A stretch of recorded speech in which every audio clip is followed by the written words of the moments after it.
சிறந்து விளங்க அவன் உழைப்பு மட்டும் போதாது, அவன் வளர்ப்பும் முக்கியம். இது மனிதனுக்கும் பொருந்தும், நாட்டுக்கும் பொருந்தும். ஜப்பானியர்கள் எப்படி எல்லா துறைகளிலும் முன்னோடியா இருக்காங்கன்னு தெரிஞ்சுக்க ஆரம்பிச்ச இந்த பயணத்துல சரியா நடுவுல இருக்கேன். அவங்களோட வாழ்வியல் மற்றும் பழக்க வழக்கங்கள் அவங்களை எப்படி பண்படுத்திருக்குங்கிறத பார்த்துட்டு இருக்கோம்.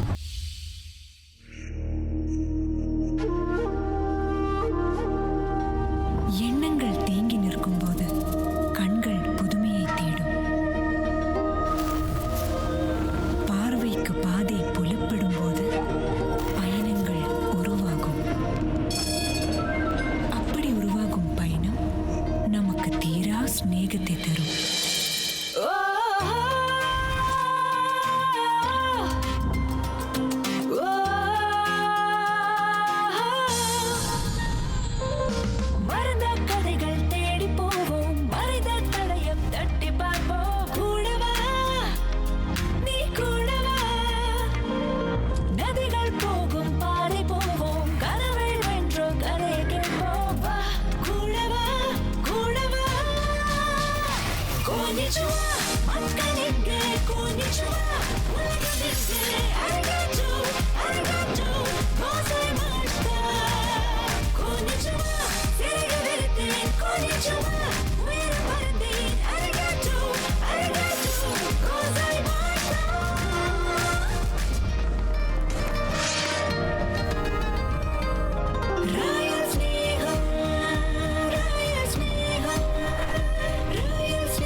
கியோட்டோ நகரத்தை சுத்தும் போதே இந்த நகரத்தை ஏற்கனவே எங்கேயோ பார்த்துருக்கோமேன்னு தோணிக்கிட்டே இருந்துச்சு.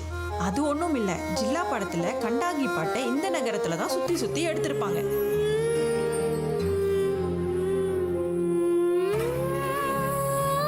ஜப்பானின் கலாச்சார தலைநகரமான கியோட்டோல இருந்து நான் கிளம்புற நாள் வந்துருச்சு. நான் அடுத்து போக போறது ஜப்பானின் மிகப்பெரிய நிதி மையங்களில் ஒன்றான ஒசாகாக்கு தான். ஆனால் அதுக்கு முன்னாடி கியோட்டோவோட அடையாளங்களில் ஒன்றான ஃபுஷிமா இனாரி தைஷாவை பார்த்துட்டு போகலாம்னு போனேன்.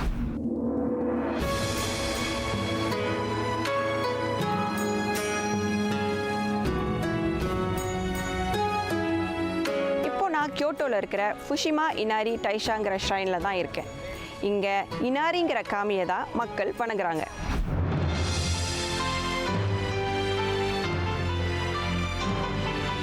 நல்ல அறுவடைக்காகவும் வணிகத்துக்காகவும் அர்ப்பணிக்கப்பட்ட சன்னதி இது. ஜப்பானில் மொத்தம் 3000க்கும் மேற்பட்ட இனாரி சன்னதிகள் இருக்கு. ஆனால் இந்த புஷிமி இனாரி தைஷா தான் ஜப்பானின் அனைத்து இனாரி சன்னதிகளுக்கும் முதன்மையானது. இனாரி ரயில் நிலையத்துக்கு பக்கத்திலேயே இருக்கு இந்த சன்னதி. இந்த சன்னதி கியோட்டோ தலைநகரமாவதற்கு முன்னாடியே 711 கண்டுபிடிக்கப்பட்டது. ஜப்பானில் ஒரு முறை கடுமையான பஞ்சம் ஏற்பட்டுச்சு. வானத்திலிருந்து வந்த இனாரி தெய்வம் தான் இவங்களுக்கு இனாரி அரிசியை கொடுத்து தான் நம்பினாங்க. அதுக்கப்புறம் பஞ்சம் நீக்கி மக்கள் எல்லாரும் ரொம்ப சந்தோஷமாக இருந்தாங்க. அப்புறம் தான் இனாரி தெய்வத்தை கடவுளாக நினச்சி எல்லாரும் வழிபட ஆரம்பித்தாங்க.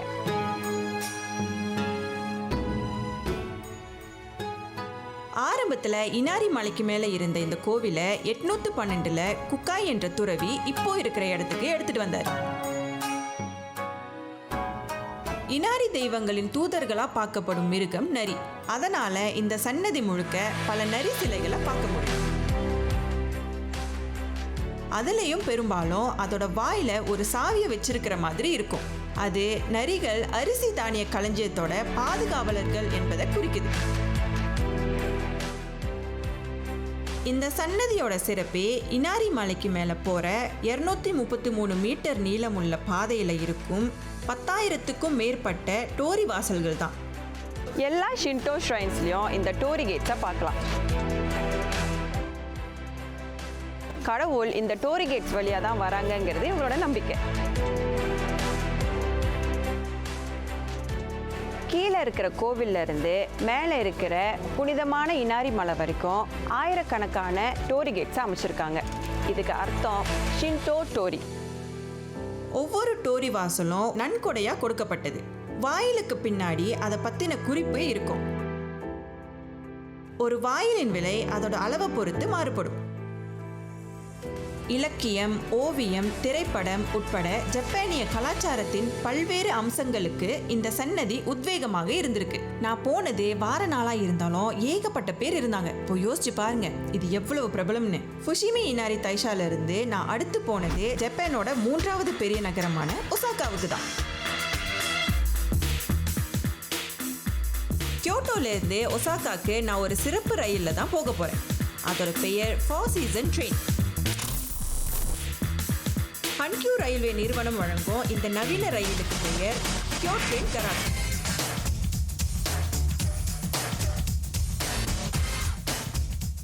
இந்த ரயில்ல போக முன்பதிவெல்லாம் எதுவும் தேவையில்லை.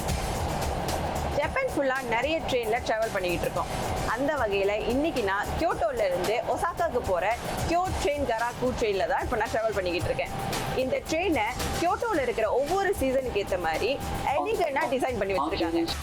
மொத்தம் 6 பெட்டிகள் இருக்கும் இந்த ரயில்ல எந்த 2 பெட்டிகளும் ஒரே மாதிரியா இருப்பதில்லை.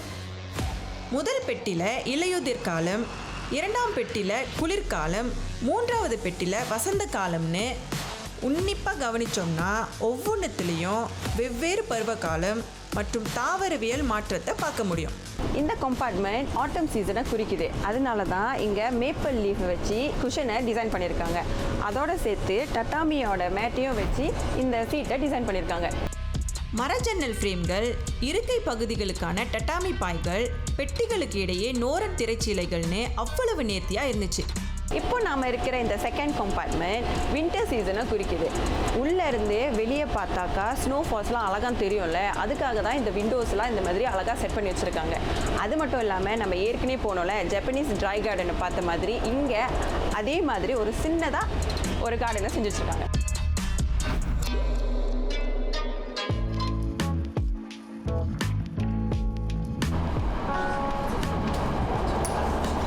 இப்போ நம்ம இருக்கிறது தேர்ட் கம்பார்ட்மெண்ட். இந்த தேர்ட் கம்பார்ட்மெண்ட் ஸ்ப்ரிங் சீசனை குறிக்குது. இந்த செரி பிளாசம்லாம் அழகாக பூத்து குலுங்கும்ல, அதெல்லாம் இந்த சீட் வழியாக வெளியே பார்க்குறதுக்காக இந்த மாதிரி டிசைன் பண்ணி வச்சுருக்காங்க.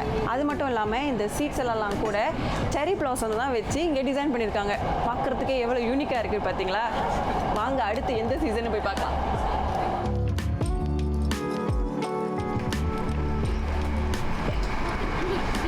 இந்த கம்பார்ட்மெண்ட்டில் பார்த்தீங்கன்னா சம்மரில் பூக்கிற ஹாலிஹாக்ன்ற ஃப்ளவர்ஸை வச்சு இதை டிசைன் பண்ணியிருக்காங்க. உள்ளேருந்து வெளியே அந்த ஹாலிஹாக் ஃப்ளவர்ஸை பார்க்குறதுக்காகவே இதை இந்த மாதிரி டிசைன் பண்ணியிருக்காங்க. வீட்டிலேருந்து உட்காந்து பார்க்குற மாதிரி ஒரு ஃபீல் கொடுக்குதுல, பியூட்டிஃபுல். இந்த கம்பார்ட்மெண்ட்டை ஏர்லி ஆட்டம் தீமில் டிசைன் பண்ணி வச்சுருக்காங்க. அதுக்கேற்ற மாதிரி இந்த சில்வர் கிராஸ் எல்லாம் அங்கே டிசைன் பண்ணி வச்சுருக்காங்க. அது மட்டும் இல்லாமல் இங்கே ஒரு மினியேச்சர் கார்டன் இருக்குது. அந்த மாதிரி தான் கியோட்டோவில் இருக்கிற நிறைய ஜப்பனீஸ் வீட்டில் அந்த கார்டன் இருக்குமா. ரயிலோட ஆட்டம் மட்டும் இல்லைன்னா ஜப்பானிய வீட்டுக்குள்ளே இருக்கிற மாதிரியே இருக்கும். சின்ன பயணம்னாலும் ரொம்ப அழகான பயணமாக இருந்துச்சு. கியோட்டோலேருந்து ஒசாகாவுக்கு நான் ட்ரெயினில் வந்து இறங்கிட்டேன். ஒசாகாவில் இன்னும் நிறைய விஷயங்கள் பார்க்குறதுக்கு இருக்குது. அதெல்லாம் தெரிஞ்சுக்கணுன்னு எனக்கு ரொம்ப ஆர்வமாக இருக்குது. ஒசாகா தான் ஜப்பானோட முதல் தலைநகரம். 7ஆம் நூற்றாண்டில் பேரரசர் கொட்டோகு தனது அரண்மனையை இங்கே கட்டி இந்த நகரத்தை தலைநகரமாக ஆக்குனார். அந்த நேரத்தில் இந்த நகரத்தை நனிவான்னு தான் கூப்பிட்டாங்க. இன்னைக்கும் சில ஒசாகா மக்களிடையே இந்த பெயர் பிரபலமாக இருக்கு. ஒசாகா மக்களுக்குன்னு தனி பேச்சு வழக்கு இருக்கு. உதாரணத்துக்கு ஜப்பானோட மற்ற இடங்கள்ல நன்றிக்கு அரிகாத்தோன்னு சொல்லுவாங்க, ஆனால் ஒசாகால ஓக்கினின்னு சொல்லுவாங்க. ஒசாகா தான் ஜப்பானிய நாடகங்களின் பிறப்பிடம். இங்கே ஏகப்பட்ட தியேட்டர்ஸ் இருக்கு. அதோட ஜப்பானின் பல நகைச்சுவை கலைஞர்கள் ஒசாகாலேருந்து வந்தவங்க தான். இன்னும் ஒசாகாவை பற்றி தெரிஞ்சுக்க நிறைய இருக்கு, போக போக சொல்கிறேன்.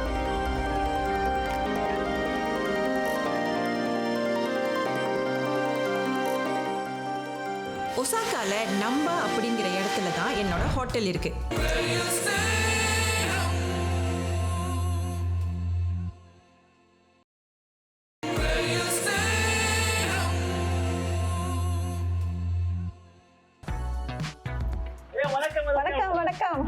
வருக வருக. நன்றி நன்றி நன்றி நன்றி நன்றி.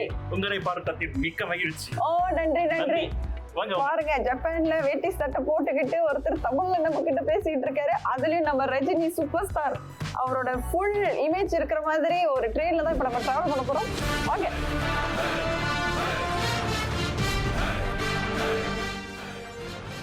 அந்த ட்ரெயினோட பெயர் ரஜினி எக்ஸ்பிரஸ். சும்மா பேரை கேட்டாலே அதிருதுங்கிற மாதிரி எனக்கு அப்படியே புல்லரிச்சிருச்சு. சூப்பர் ஸ்டார் ரஜினிகாந்துக்கு ஜப்பானில் பெரிய ஃபேன் கிளப் இருக்குன்னு இது வரைக்கும் மற்றவங்க சொல்லி தான் கேள்விப்பட்டிருக்கேன். ஆனால் இன்னைக்கு அதை நேரில் பார்த்தேன்.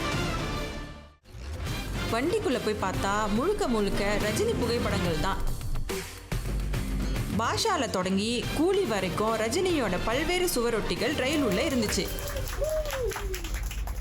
இதுக்கு நடுவில் தொலைக்காட்சியில் சூப்பர் ஸ்டார் ரஜினிகாந்தோட பாடல்கள் போட்டிருந்தாங்க.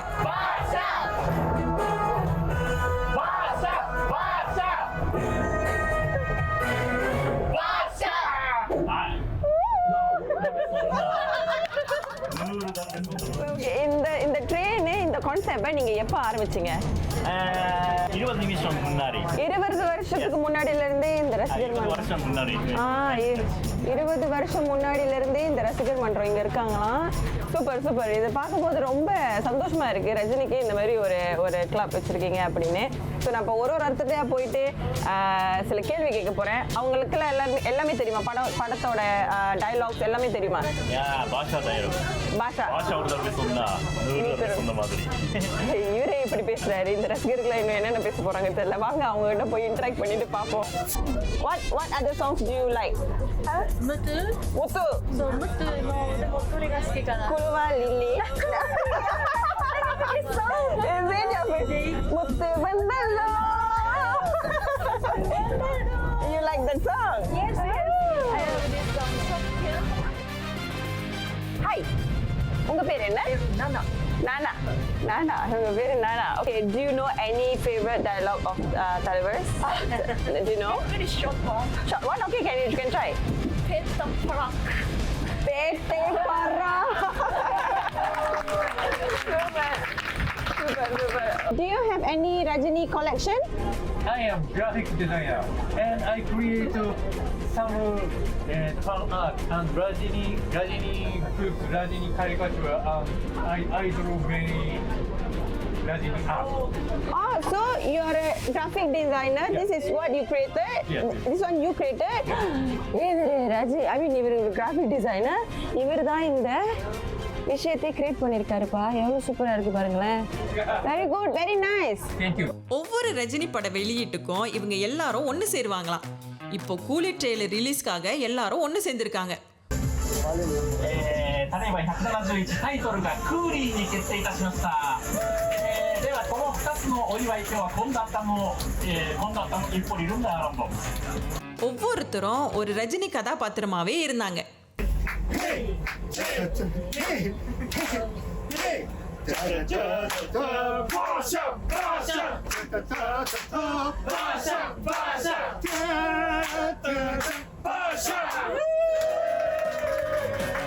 எல்லாரோடையும் பேச கொஞ்சம் நேரம் கிடைச்சது. அவங்களோட என்னோட மதிய உணவை சேர்ந்து சாப்பிட்டுட்டு அங்கிருந்து கிளம்பிட்டேன்.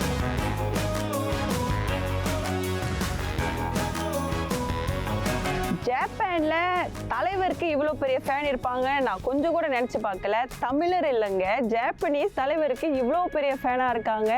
இவங்க கூட சேர்ந்து இவ்வளோ நேரம் நான் சிரிச்சிட்டேன், ஆடிட்டேன், பாடிட்டேன், சந்தோஷமாக இருந்தேன், சாப்பிட்டேன். எனக்கு மனசும் நிறைஞ்சிச்சு, வயிறும் நிறைஞ்சிச்சு. இப்போ நான் அடுத்த லொக்கேஷனுக்கு போகிறதுக்கு முன்னாடி இது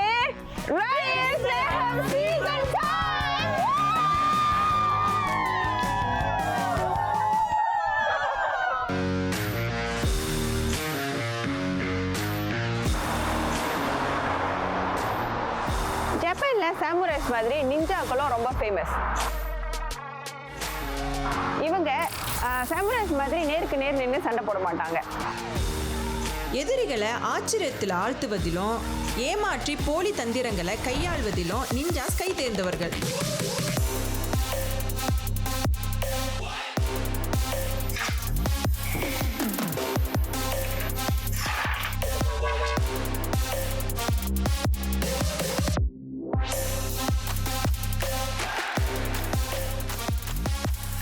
Nice to meet you. You too. You are? Sorry. ninja is secret. ஓ நீஞ்சாஸ் பொதுவாக பேர் சொல்ல மாட்டாங்கன்னு நினைக்கிறேன். சரி பரவாயில்ல, நம்ம அவங்கள ட்ரபிள் பண்ண வேண்டாம். ஸோ நீங்கள் தான் இந்த கலையை எனக்கு கற்றுக் கொடுக்க போகிறீங்களா? Yeah. Okay. Okay, so change wear. நீஞ்சாஸ்லாம் பொதுவாக பிளாக் கலரில் தான் சட்டை போடுவாங்க. நைட்டோட நைட்டாக மறைஞ்சிருந்து சண்டை போடுறதுக்காக தான் இந்த பிளாக் கலரில் இந்த காஸ்டியூமை போடுறாங்க. இதில் இன்னொரு விஷயம் என்ன தெரியுமா? நீஞ்சாஸ் வந்து வீகனா, நான்வெஜ் சாப்பிட்டாக்கா இவங்களுக்கு பாடி ஆர்டர் வருங்கிறதுக்காக இவங்க வெஜிடேரியனாக இருக்காங்க. Okay, so first time I teach you ninja pose.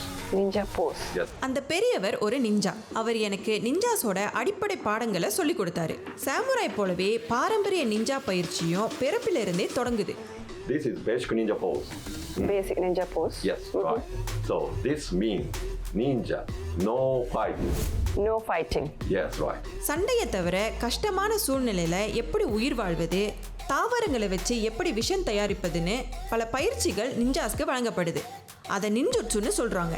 Steps எனக்கு நல்லாவே தெரியும். ஏன்னா பாதி நேரம் நான் நைட்டு வீட்டை இப்படி தான் வருவேன், ஒளிஞ்சிருந்து. 15ஆம் நூற்றாண்டுல ஈகா கோகான்னு 2 கிராமம் நிஞ்சா வழிகளில் நிபுணத்துவம் பெற தொடங்கி பின்னர் 2 பெரும் நிஞ்சா குழுக்களாக உருவானது.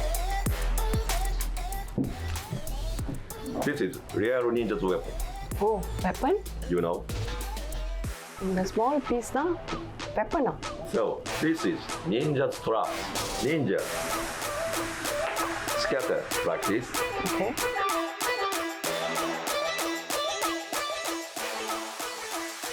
என்னெல்லாம் நிஞ்சான்னு நம்பி இதை போட்டு நிஞ்சா ஒர்க் பண்ண சொல்றாரு. நான் நடக்க போறேன், என்ன குத்த போதோ என்ன கொண்ட போதோ கடவுளே.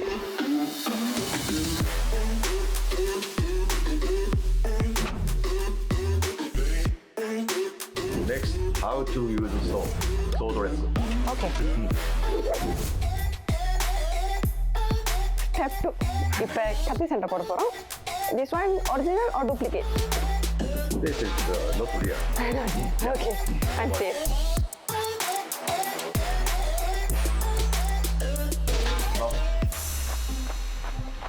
Left hand grip sword holder top. Yeah. And up. Up. Step back left two. Grip sword. Okay, close the sword. Yup. Stop. Yep. Yes. Yup. Yep. Japanese sword is single edge. Sharp, not sharp. Yeah. This side is that side. யா.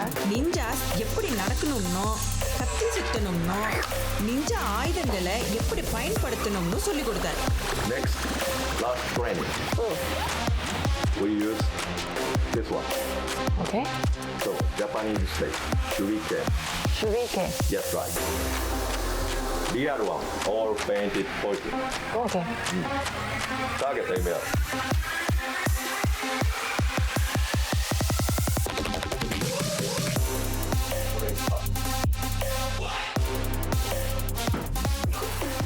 இந்த பிளேட்டை இந்த மாதிரி தான் பிடிக்கணும்னு சொல்லியிருக்காங்க. ஏன்னா இந்த சுற்றிலும் பாய்சன் தடவி இருப்பாங்களாம். அதனால சேஃபாக நம்ம இங்கே தான் பிடிக்கணுமா.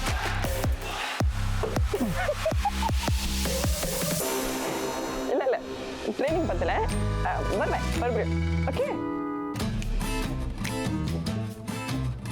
கரெக்டோனா. ஐயோ கடவுளை கூடி பார்க்கவே முடியல.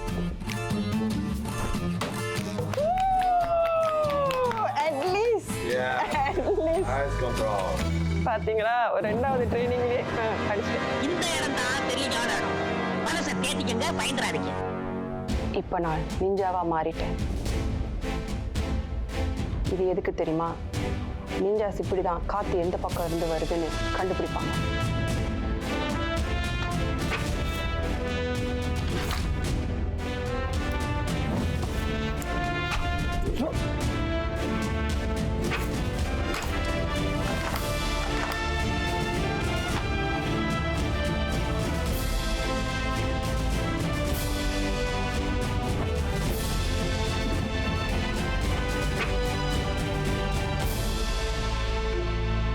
இதுதான் அடுத்த வெப்பனா.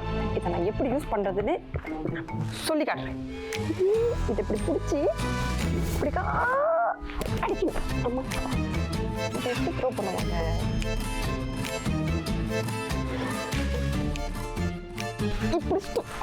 Okay, okay, okay. Yes? Yes. So, What happened? Why? இப்போ இந்த நிஞ்சா ஆர்ட்டை கற்றுக்கிட்டாச்சு. நிஞ்சாக்கு தேவைப்படுற ரிக்குவயர்மெண்ட்ஸில் என்கிட்ட ஒரு ரிக்குவயர்மெண்ட் இருக்குது. அது உங்களுக்கு தெரியுமா? என்ன யோசிக்கிறீங்க? நிஞ்சாஸ்னா 60 kgக்கு கீழே தான் இருக்கணுமா? நான் 55 kg.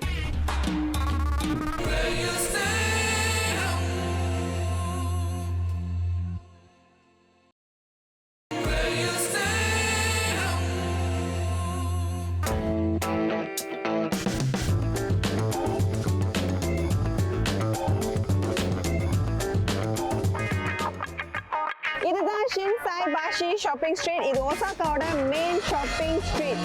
இது 400 வருஷமா இங்கே தான் இருக்கு. இதுதான் ஜப்பானோட the famous busiest largest shopping hub. ஒசாகாவோட மையத்தில் இருக்கிற பரபரப்பான கடைவீதி தான் ஷின்சாய் பாஷி. இது நான் தங்குற நம்பா பக்கத்திலேயே இருக்கு. நம்பா மற்றும் ஷின்சாய் பாஷி இருக்கும் இடத்த மினாமின்னு உள்ளூர் மக்கள் கூப்பிடுவாங்க. இந்த ஸ்ட்ரீட் பிஸியாக இருக்கும்னு கேள்விப்பட்டேன். ஆனால் இந்த அளவுக்கு பிஸியாக இருக்கும்னு நான் நினச்சி கூட பார்க்கல.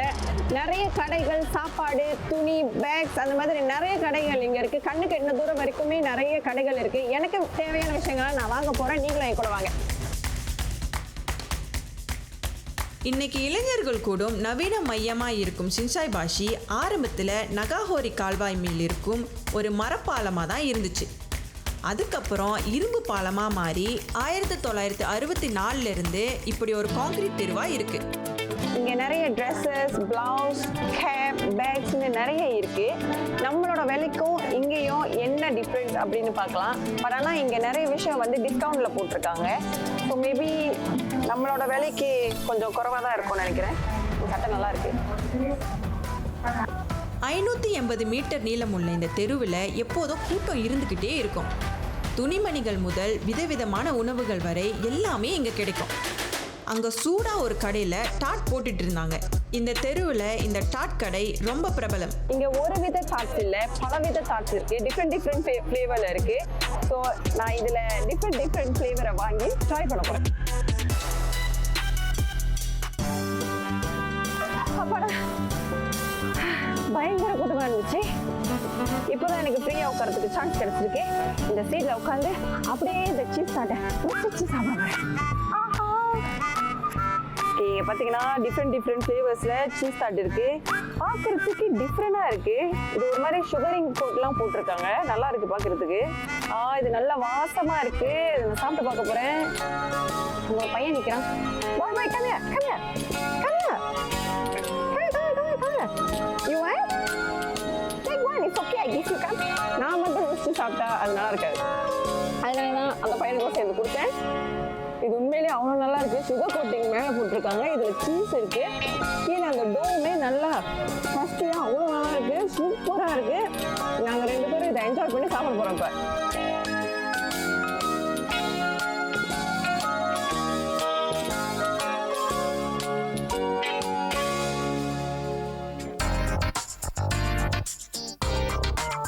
ஜப்பான் வந்ததுலேருந்து இன்னும் எனக்காக ஒரு ஸ்கெட்ச் பண்ணலை. அதனால் அங்கே இருந்த ஒரு காமிக் ஆர்டிஸ்ட் கிட்ட என்னை வரைய சொல்லி கேட்டேன். முதல் நான் பேக்ரவுண்டை சூஸ் பண்ண போகிறேன். இங்கே யூனிவர்சல் ஸ்டுடியோ இருக்குது. இந்த ஒரு பேக்ரவுண்ட் இருக்குது. இந்த பேக்ரவுண்டும் க்யூட்டாக இருக்குது பார்க்குறதுக்கு. நம்ம யூனிவர்சல் ஸ்டுடியோ போகணும்ல, பொண்ணுங்க பிள்ளைங்களுக்குலாம் அதுதானே பிடிக்கும். ஸோ அதை எடுத்தலாம். அது universal studio. I go moderate. Yeah.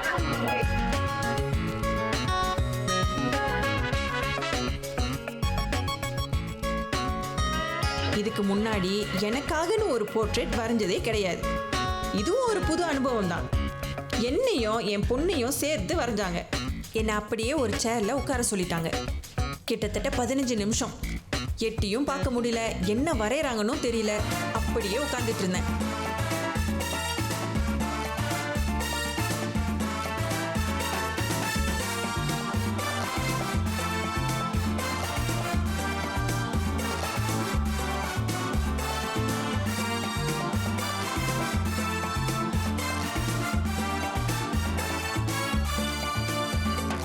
ஒரு வழியா வரைஞ்சாச்சு, கண்ணை திறந்து பாருங்கன்னு சொன்னாங்க. ஒரு பக்கம் பூரிப்பு இருக்க கூச்சமாவும் இருந்துச்சு.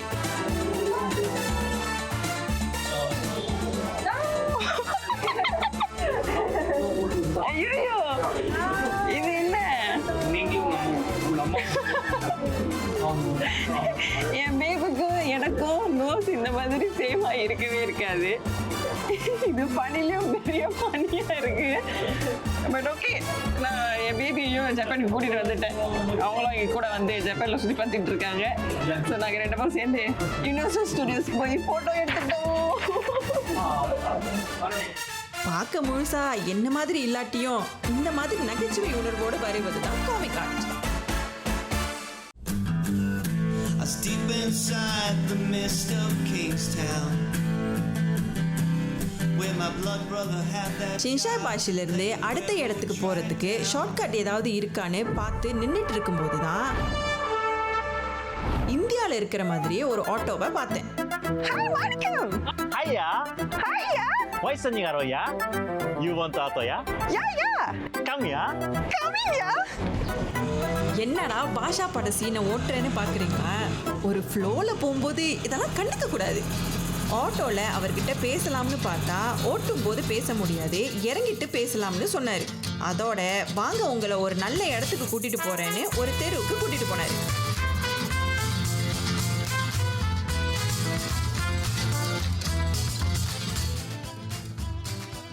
சரி, இப்போ நம்ம வந்தோம்ல அந்த ஆட்டோ, அதோ அதை எப்போ வாங்குனீங்க? 20 வருஷம் முன்னாடி. 20 வருஷம் முன்னாடியே வாங்கிட்டீங்களா? ஆமா. அதை எப்படி இங்க கொண்டு வந்தீங்க? In Japan, automobile ரொம்ப கஷ்டம். அந்த Hamamatsu Japanese Japan east side city. Hamamatsu only. சரி, அப்ப இங்க கொண்டு வரதுக்கு லைசென்ஸ்லாம் தேவை இல்லையா? லைசென்ஸ் ரொம்ப கஷ்டம். 5 years. 5 வருஷம் கஷ்டப்பட்டு Yeah. அதுக்கப்புறம் நீங்க லைசென்ஸ் ஆமா. எடுத்திருக்கீங்க. இங்க ஜப்பான்ல இந்த ஆட்டோவை ஓட்டணும்னு உங்களுக்கு எப்படி தோணுச்சு? எனக்கு பாஷா படம் ரொம்ப பிடிக்கும். அததான் ஆட்டோ பைக். இந்த ஜாப்பனீஸ் இல்ல டூரிஸ்ட்லாம் வந்தாங்கன்னா உங்க ஆட்டோல ஏறுவாங்களா? ஆமாம் ஆமாம். ஓசாகா கேசல் அந்த யூனிவர்சல் ஸ்டுடியோ ஜப்பான். ஓ, ஒசாகா கேசலுக்கும் யுனிவர்சல் ஸ்டுடியோக்கும் நீங்க கூட்டிட்டு போவீங்களா? எவ்வளவு தூரம் போகும்? 30 நிமிஷம். 30 நிமிஷம். சரி, இந்த ஸ்ட்ரீட்டோட பேர் என்ன? Dotonbori street. Dotonbori street. இங்க என்ன கடை இருக்கு? Osaka famous street food and okonomiyaki. Okonomiyaki, takoyaki, Osaka #1 street food. Takoyaki in Tamil சாப்பாடு பணியாரம் like same. சும்மா சொல்லக்கூடாது. சிங்கப்பூர்லயும் எல்லா சாப்பாடும் கிடைக்கும். ஆனா இது வேற. சாப்பாட்டுக்குன்னு ஒரு நகரமே இருக்குன்னா அது ஒசாகா தான். டோட்டோன்போரிய தி டைம் ஸ்கொயர் ஆஃப் ஒசாகான்னு சொல்லுவாங்க. எதுக்காக இந்த மாதிரி பெரிய பெரிய மிருகங்கள்லாம் இந்த மாதிரி வச்சிருக்காங்க? Everyday மாட்டு பொங்கல் ஃபெஸ்டிவல். இது காமெடி பண்றாரு. Foreign people. Foreign people attract பண்றதுக்கு இந்த மாதிரி பெருசு பெருசா வச்சிருக்காங்களா? நல்லதுதான். இந்த கடை ஓசாகாவில் மோஸ்ட் ஃபேமஸ் takoyaki ஷாப். இதுதானா அது? ஆமா. ஓ, சரி, வாங்க ட்ரை பண்ணி பாப்போமா? ட்ரை பண்ணுங்க. டக்கோயாக்கி ஒசாகா மக்களுக்கு மிகவும் விருப்பப்பட்ட உணவுல ஒன்று.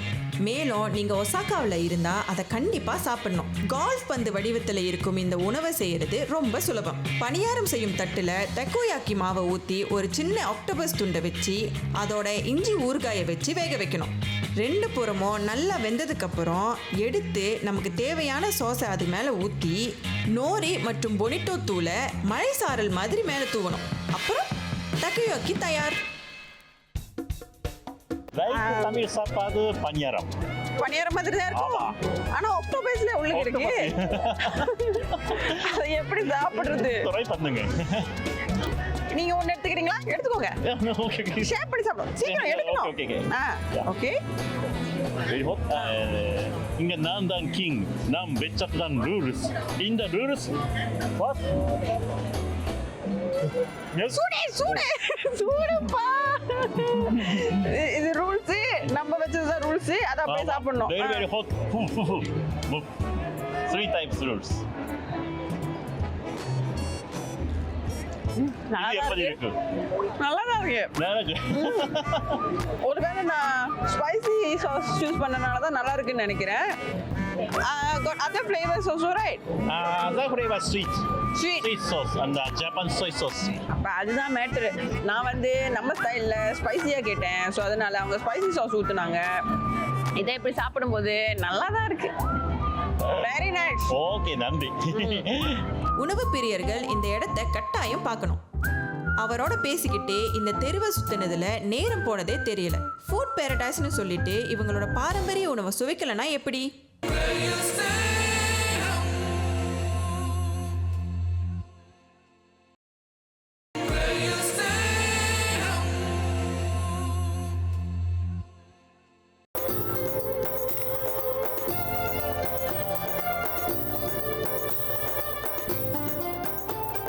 ஜப்பான்ல இருக்கும் உணவகங்கள்லாம் குட்டி குட்டியா தான் இருக்கும்.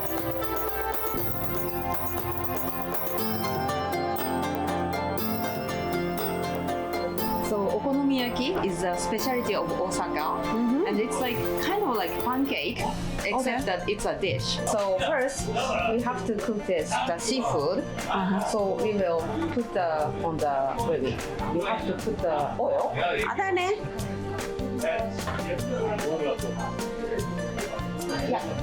இது என்ன புதுசா இருக்கு? ஓ, அதாவது இப்படி தொட்டு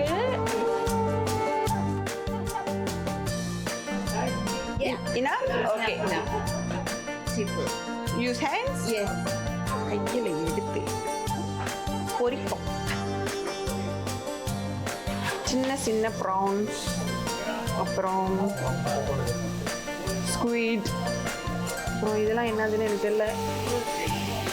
Careful not to. We have to be quick. We have to mix this one. ஆஹா, okay. Yeah. Very busy, huh? Yeah. Mix everything. Mix. Mix like that. Yes. எல்லாத்தையும் இப்படி அடிச்சு உருட்டி மிக்ஸ் பண்ணி ஹரியா. ஐயோ, அந்த அளவுக்கு ஹரி. Yeah, great. ஆமா? Yes. மேலே போடணுமா? Yeah, perfect. You're professional. நல்லா சமைப்பேன். சிங்கப்பூர்ல நான் ஒரு பெரிய குக்கு, உங்களுக்கு தெரியாது. Yes. இப்படி வச்சு இது வந்து பேன் கேக் மாதிரி செய்ய சொன்னாங்க. ஏற்கனவே இந்த போட்டோல பார்த்தேன். அந்த மாதிரி தான் செஞ்சுட்டு இருக்கேன். ஏதோ குத்து மதிப்பா எல்லாம் ஒண்ணா உட்காந்து சாப்பிடும்போது ஏதாவது பாட்டு பாடிக்கிட்டே சாப்பிடுவீங்களா? Yeah, there is something like 子供の帰りを待ってるだろうな僕も帰ろうのうちに帰ろうでんでんでんぐり返ってバイバイバイபை பை சொல்லிட்டு போயிட்டா எப்படி சாப்பிடுறது? No, it talks about yeah, let's go home and eat dinner. O, So bye bye. வீட்டுக்கு போய் சாப்பிடுறது. ஓகே. இப்போ அடுத்து என்ன பண்ணோம்? Yes, so we wait for 10 minutes. Yeah. And then we put this one on the top. ஓ, முட்டையை உடச்சி ஊற்றணுமா? Yeah. முட்டையை உடச்சி இப்படி ஊற்றிட்டு இப்படி போட்டுறணும். அவ்வளோதான். இப்போ இந்த ஸ்பைசி சாஸை நான் ஊற்ற போகிறேன். Like that. Yeah, like you on top. Yeah. வச்சு Yes.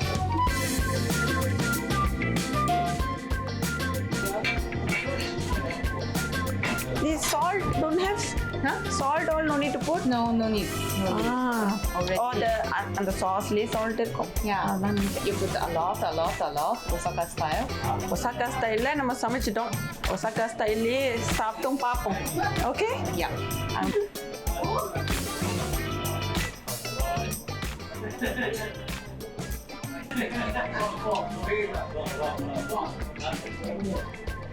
இந்த ஸ்மெல் வந்து ஆக்சுவலி அந்த சாய் சாஸோட ஸ்மெல் வரும்ல, அந்த மாதிரி இருந்துச்சு. வாயில் போனதுக்கப்புறம் அந்த ஸ்வீட்னஸ் ப்ளஸ் லைட்டாக ஸ்பைசினஸ் தெரியுது. சாப்பிட்ட உடனே அந்த டேஸ்ட்டு உண்மையிலேயே அருமையாக இருக்குது. லைக் இந்த சீ ஃபுட் சாப்பாடுலாம் சரி சாப்பிடுவோம்ல நம்ம ரெஸ்டாரண்ட்டில், அந்த மாதிரி ஒரு டேஸ்ட்டில் அவ்வளோ அருமையாக இருக்குது. Very nice. Very nice, huh? Yeah. இங்கே ஜப்பானுக்கு வந்ததுலேருந்து நான் வெஜிடபிள்ஸே சாப்பிட்றது குறைஞ்சிருச்சு. இன்னைக்கு தான் ஃபுல் வெஜ்ஜி மீலோடு சாப்பிட்டுக்கிட்டு இருக்கேன். It's nice. ரொம்ப நாள் கழிச்சு திருப்தியா சாப்பிட்ட அனுபவம் கிடைச்சது. இன்னைக்கு நான் நல்லா தூங்குவேன். இங்கே வந்து பாருங்களேன், அங்கவை சங்கவை இவங்க தான் நம்மளை வெல்கம் பண்ணியிருக்காங்க. இவங்க தான் நமக்கு ரூமே கொடுக்க போகிறாங்கன்னு நினைக்கிறேன். ஜப்பான் பல வினோத பழக்கங்களுக்கு பேர் போனது. அப்படிதான் என்னோட தங்கும் விடுதியும் முழுதும் இயந்திரங்களால் இயக்கப்படுது. ஆஹா, மனிதர்களே இல்லாம நமக்கு ஒரு ரூம் கிடைச்சிருச்சு. ஸோ இப்போ நம்ம ரூமுக்கு போவோம்.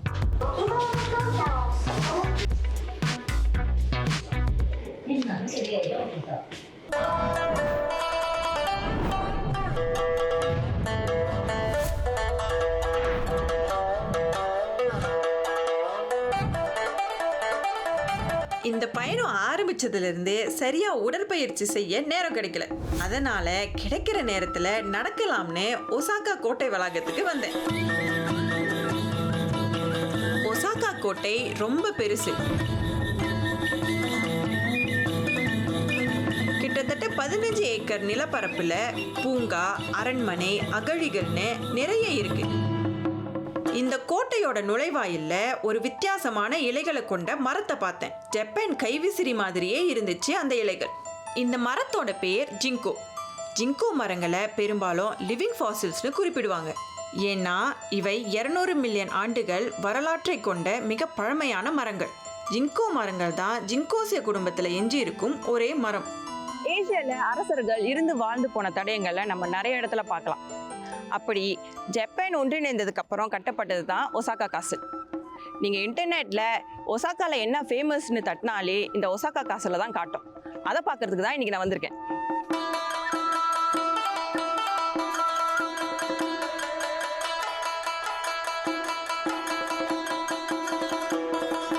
கண்ணு கெட்டின தூரத்தில் இந்த காசல் எனக்கு கண்ணிலேயே தெரியலையே. அதாவது இந்த காசல் வந்து 15 ஏக்கராம். இந்த 15 ஏக்கருக்குள்ள பூங்காவும் இருக்கு. இந்த பூங்காவை மக்கள் அவங்களோட டெய்லி ஆக்டிவிட்டீஸ்க்காக யூஸ் பண்ணிக்கிறாங்க. காலை நேரங்கிறதால பல உள்ளூர் மக்கள் நடைப்பயிற்சி செஞ்சிட்டு இருந்தாங்க. பள்ளி குழந்தைகளுக்கு வரலாறு சொல்லித்தர கூட்டிட்டு வந்திருந்தாங்க.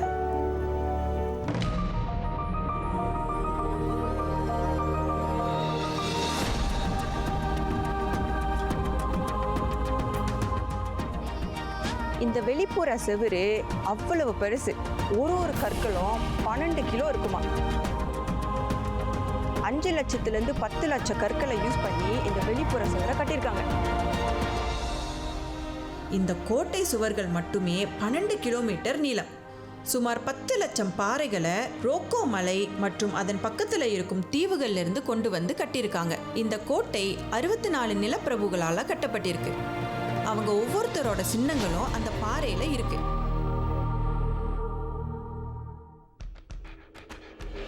இவர் தான் டோயோடோமி ஹிடேயோஷி. இவர் ஒரு விவசாய குடும்பத்திலிருந்து வந்து ஜப்பானோட பிகஸ்ட் ஷோகுனா மாறி இருக்காரு. இவர் தான் இந்த காசலையே கட்டியிருக்காரு. இவரை ஜப்பான் நாட்டு நெப்போலியன்னு மக்கள் செல்லமா கூப்பிடுறாங்க. இந்த கோட்டை நுழைவாயிலோட இடது பக்கம் பாறைகள் சீரற்ற முறையிலும் வலது பக்கம் சீராகவும் அடுக்கப்பட்டிருக்கு. இந்த கோட்டையை கட்ட 10 ஆண்டுகள் ஆனதாம். அந்த நேரத்தில் தான் கல் சுவர்களின் கட்டுமான தொழில்நுட்பம் ஜப்பானில் பெரிதும் வளர்ந்தது. இந்த கோட்டையோட பிரதான நுழைவாயில் உள்ள வந்ததும் நம்ம கண்ணில் படுறது இந்த பெரிய பாறை தான். 5 மீட்டர் உயரமும் 8லிருந்து 11 மீட்டர் நீளமும் இருக்கும். இதை ஒக்டோபஸ் ஸ்டோன்னு கூப்பிடுறாங்க. இதுதான் ஜப்பானோட மிகப்பெரிய ஒற்றை கோட்டை கல். இந்த கோட்டைக்குள்ள மொத்தம் 13 கட்டடங்கள் இருக்கு. அதுல பிரதானமானது இந்த அரண்மனை. 130 அடி உயரமுள்ள இந்த அரண்மனைக்குள்ள அந்த காலத்து ஆட்சி மற்றும் அரசர்கள் பற்றின அருங்காட்சியகம் இருக்கு. டோயோமி ஹிடேயோஷி இதை தங்கத்தில் தான் கட்டியிருக்காரு. அடுத்தடுத்த காலங்களில் இதை ரீகன்ஸ்ட்ரக்ட் பண்ண இப்போ அங்கங்கே தான் இந்த தங்கம் இருக்கு. இந்த ரூஃபை கூட காப்பரில் தான் கட்டியிருந்தாங்க. என்னடா காப்பர்னு சொல்கிறேன், பச்சை கலரில் இருக்குன்னு பார்க்குறீங்களா? அது இப்போ துரு பிடிச்சிருச்சு. இது ஒரு அழகாக தானே இருக்குது. இப்ப இருக்கிற இந்த அரண்மனையின் மேல்புற கூரைய 1 மில்லியன் yen செலவு பண்ணி கட்டுனது வேற யாரும் இல்லை, ஒசாக்கா மக்கள் தான்.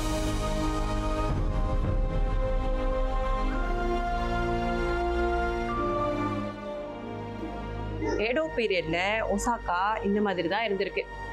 நான் வெளியே இருந்து பார்க்கும்போது ராஜாக்கள்லாம் எப்படிலாம் வாழ்ந்திருப்பாங்க அப்படின்னு இங்க உள்ளுக்கு வந்து பார்க்கலான்னு ஒரு எக்ஸைட்மெண்ட்லாம் வந்தேன். இங்க வந்து பார்த்தாக்கா இந்த காசல் ஃபுல்லாவுமே மியூசியம் ஆக்கி வச்சிருக்காங்க. பப்ளிக்லாம் இங்க வந்து வந்து பார்த்துட்டு போய்கிட்டு இருக்காங்க. இந்த காசலையே டொயோட்டோமி கட்டின காசலே கிடையாது. அடுத்தடுத்த காலங்களில் டொகுகாவாஸ் கட்டின காசலோட இமேஜை வச்சு தான் இதை கட்டியிருக்காங்க. இந்த மியூசியம்ல மொத்தம் 8 மாடி இருக்கு. ஒவ்வொரு மாடியிலையும் ஒரு விஷயத்தை பத்தி சொல்லியிருக்காங்க. இப்போ நான் இருக்கிறது 7வது மாடி. இந்த 7வது மாடியில இடியோஷியோட வரலாறை பத்தி சொல்லியிருக்காங்க. இது வரைக்கும் நான் எவ்வளவோ அருங்காட்சியகம் போயிருக்கேன். ஒவ்வொன்றுத்துலேயும் பொருட்களாகவோ குறும்படமாகவோ அல்லது புகைப்படங்களை வச்சு தான் வரலாற்றை சொல்லியிருப்பாங்க. முதல் முறையா இப்போதான் ஹாலோகிராம்ல பார்க்குறேன். இதுலேயும் ஜப்பான் முன்னோடிகளாக இருக்காங்க.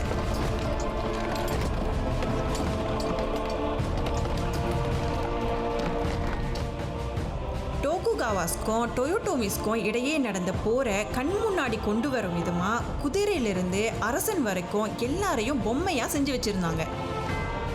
இந்த வாரில் தான் டொகுகாவாஸ் அவங்களோட நாட்டையும் இந்த காசலையும் கைப்பற்றினாங்க. கரெக்டாக 409 வருஷத்துக்கு முன்னாடி மே 7 அன்னைக்கு தான் இந்த போர் நடந்துச்சு.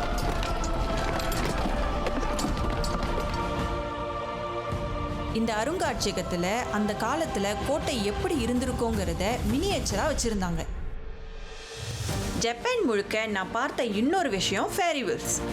நீங்கள் நல்லா ஒத்து கவனிச்சிங்கன்னா நான் போன எல்லா இடத்துலையும் ஃபேரி வீல்ஸ் இருந்துச்சு. ஆனால் உங்களுக்கு ஒன்று தெரியுமா? ஃபேரி வீல்ஸுங்கிறது கௌரவத்தின் அடையாளமா.